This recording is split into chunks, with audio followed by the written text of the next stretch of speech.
পাপা, অনেকদিন যাবৎ অনেকগুলো কথা মনের ভিতরে লুকায় রাখছিলাম।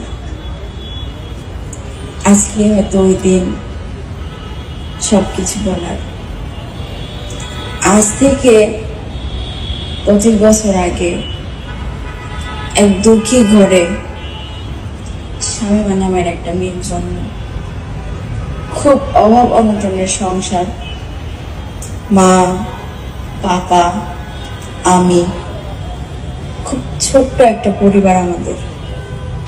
আস্তে আস্তে তোমাদের 2 আঙুল ধরে আমার বড় হওয়া, কত চড়াও উতরাও পার করে আজকে তোমাদের নিয়ে এই জায়গায়। আমি জানি আমি সেই সুসন্তান হয়ে উঠতে পারি নাই যার আশা তোমরা করতাম, কিন্তু বিশ্বাস করো, আমি তোমাদের সেই সব সুখ দিতে চাই যা তোমরা কল্পনা করতাম।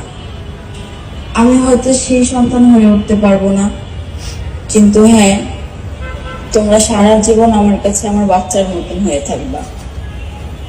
মা বাবা বুড়ো হয়ে গেলে সন্তানের যেমন দায়িত্ব থাকে তাকে আগলায় রাখার, সেই দায়িত্বটা না বাবা অনেক আগেই নিয়ে ফেলছিলাম। আমার যতটুকু সামর্থ্য, যতটুকু সাধ্য, সেটা দিয়ে সারা জীবন তোমাদের আগলায় রাখতে চাই।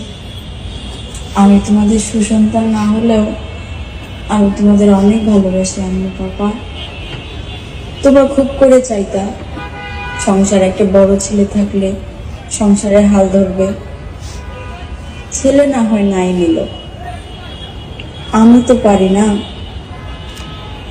তোমাদের সারা জীবনের বৃদ্ধকালের মৃত্যুর আগ পর্যন্ত দায়িত্ব আমি আমার কাঁধে নিয়ে নিছি।